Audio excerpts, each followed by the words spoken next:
Welcome to your magic moon message. The moon is in Scorpio. The sun is in Pisces. The last 3 days, I could have my hair looking like a wild mane. No, it's not a mane. That's not what a mane looks like. Anyway, um, we are at the last part of Pisces. First of all, shout out to those of y'all who've been supporting these Magic Moon messages. This has been quite an exceptional series since it started. I think I began this during the 2020 2021 era. This is when I had moved to Sahara and I was living downtown, where people were bagging up like crack in the laundry room. Good times, good times. And I made this series to kind of give a bi-daily look at the moon, because I figured, why do one by the sun in regular horoscopes? Let's look at the moon. And it's just been a series you guys have poured in so much support for, and it's generally helped. We're gonna expand on the series coming soon. I do plan to produce so much more material by July. I know I've been promising like future seasons of World War Zero. I'm gonna finally get started on that this April. Okay, so by July, we're finally gonna have a date for you guys. By July, Cancer season, like that Sun Jupiter conjunction in Cancer, we're gonna have a whole new wave, baby. We're gonna have a whole new series and all that. Okay, claim victory. Shout out to those of you filing lawsuits to run your bread. Okay, claim claim that. Get what is yours. We are collecting. And anyway, this moon in Scorpio is the psychoanalytical harvest and meaning of your beliefs, of this final fantasy. What a conclusion. Scorpio is representative of wisdom, and Virgo is representative of analysis. We want to look at both of these themes, because one, Virgo is a perspective, right? Precision and analysis really shapes our perspective, and then wisdom is a quality. Okay, so the way to understand the difference between moon in Virgo to moon in Scorpio, I would say, is going to be something in the avenue of, if you see somebody scratching their face when they're talking to someone, you're giving an analytical assumption like, okay, this person, whenever they talk to somebody they might like, they start scratching their face nervously. This is an analysis of their habits. Now, when we look into psychoanalysis, we look deeper from the surface. And now we're realizing, oh, psychologically, we can analyze that this person has a fear of rejection. And this is what triggers this habitual response. Crazy example, but just to show you the difference between analysis and psychoanalysis, and how Scorpio is the expression of Virgo. Psychoanalysis is the further, deeper understanding of the base level analysis of Virgo. This is why I say Virgo is Scorpio. Virgo is really just diet Scorpio. Okay, shout out to Virgo, shout out to Scorpio. So with that being said, we had this full moon in Pisces that analyzed the nature of our dreams, that detailed the nature of our beliefs, that gave us a critical perspective of how specifically or how precisely what it is we are aware we believe, we are understanding how they actually form habits, how these beliefs are beginning to form habits over the next 6 months, where in Virgo season they will be fully fledged habits that you are aware of and instilling. What now the moon in Scorpio is doing is based on this now formation of these habits. You are now deeper beneath the surface, psychoanalyzing now the pure meaning, as this will come into a Sag signature at the very last degree, moving into Sagittarius to show you the higher meaning with the moon in Sag of what direction you will begin to walk down as the sun goes into Aries. And now that the sun is 27 degrees Pisces, it will eventually be 29 degrees Pisces. And when it's 29 degrees Pisces, the moon will be 29 degrees Scorpio, trining that. Okay. And that peak 240 degree Sagittarius angle is going to now, of course, at the maximum aneretic degree, unveil a deeper understanding of the totality of your beliefs. At a snapshot we'll never get in another 165 years with Neptune at the end, right? We're going to have Sun Neptune on Pisces. This is going to be one of the most significant days of the season where you want to fully infuse everything you believe. All right. And the thing with Neptune is it dissolves your illusions. It dissolves this illusion of separation.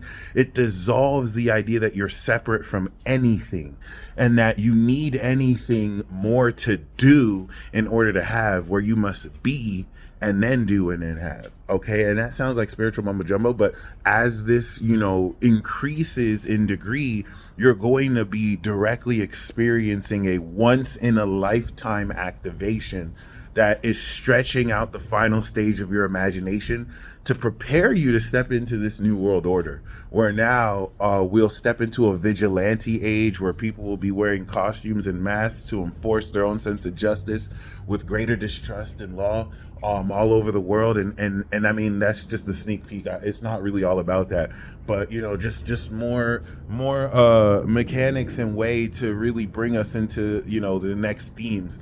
And shout out to everyone born after 95, especially 96, 97. You guys are the first up to come of age. 98, 99, you guys are next.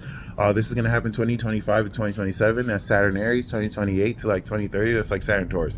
And then 2030, we go into Saturn Gemini. And the first pillars of that gen are coming of age. So we have a ridiculously amazing lineup.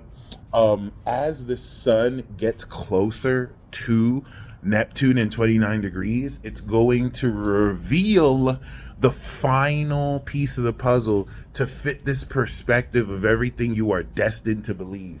And that's what brings us to today. The sun is exactly on the North Node. There's a divine encounter with God, with destiny, that will unveil itself to you. Be very mindful of any dreams you had last night, as they will also lead towards the revelation that will come in. I woke up with my right leg just sore, or just I have this weird feeling there. And the last time I had like a numb feeling on my leg, the devil came and visited me while I was in Nigeria in 2015. I was on my bed and I heard this weird, I just felt this, I just heard there's an entirely evil presence around you. And then I felt like it was the devil talking shit, like, oh, this dude's body isn't ready, blah, blah, blah. And I was like, screw you, devil. And like in that moment, my right leg immediately went numb out of nowhere. Right.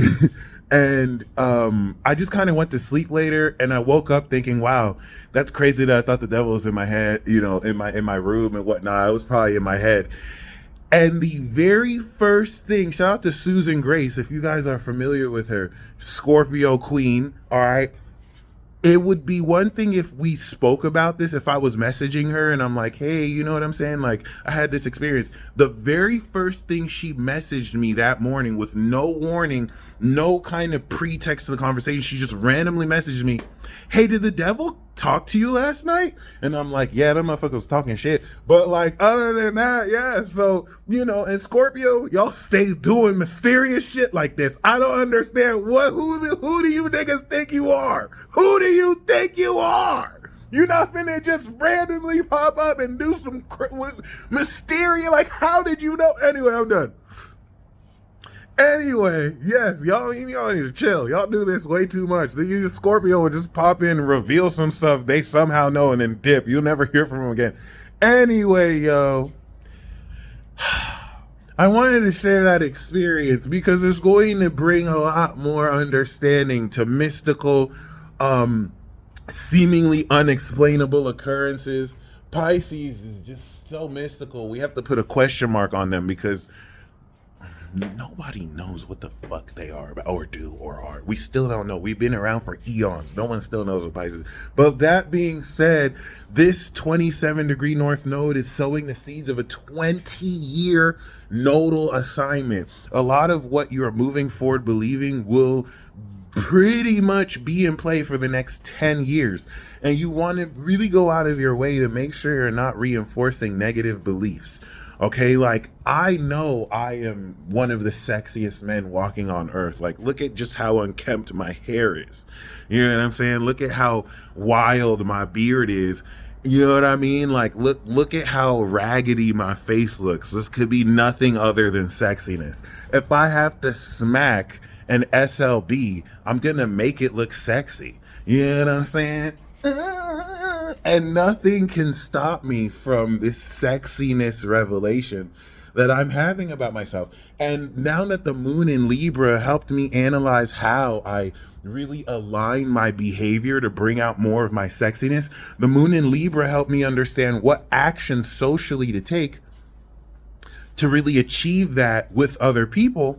And now Scorpio is going to deepen the wisdom through experience that allows me to, connected to Pisces, apply this towards the metaphysical.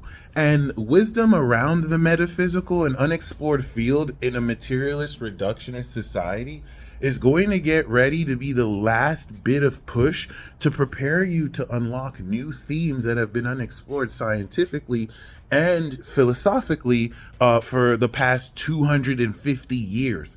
All right. And you are going to play a major part in just your direct experience alone. So we have the sun on the North Node, and in 2 days we'll have the sun on Neptune. This is an activation of destiny. This is aligning all of, who you're meant to be around, what you're meant to believe. And you want to be very mindful of what you are impressioning your subconscious with. I think it would be the greatest couple of days starting today to fully immerse yourself in the law of assumption or in just what it is you believe. Do it with me right now. We are limitless. We have an unlimited amount of anything we wish. And everything we do is perfect. We believe that, okay? Incorporate this in everything you do and say.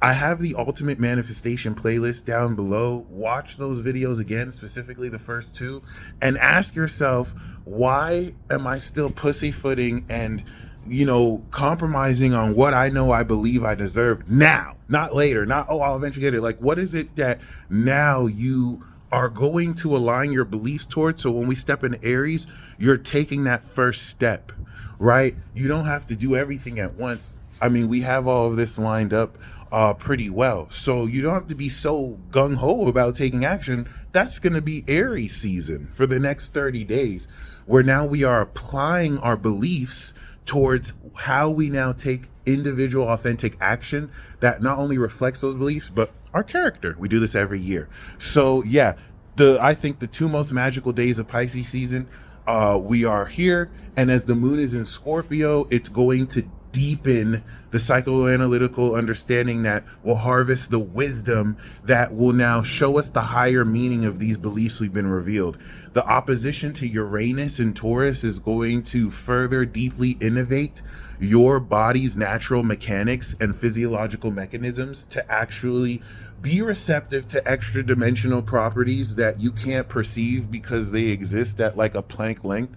And other than that, this is going to transform the quality of your supernatural abilities and imagination. It's all through your imagination that will now prepare to shift as we go through Sun Neptune into Aries, where now we will take this original direction. And listen, by the next time you see me, I got my baby face, baby. I'm gonna have a fresh looking face. I'm gonna start my spring circuit workout, and before 90 days, I'm gonna have a sexy chocolate summer body. Ladies, you get in line. You know what it is. Oh, I'm so sexy. All right, y'all stay blessed as always. I'm way too sexy for this message. Peace.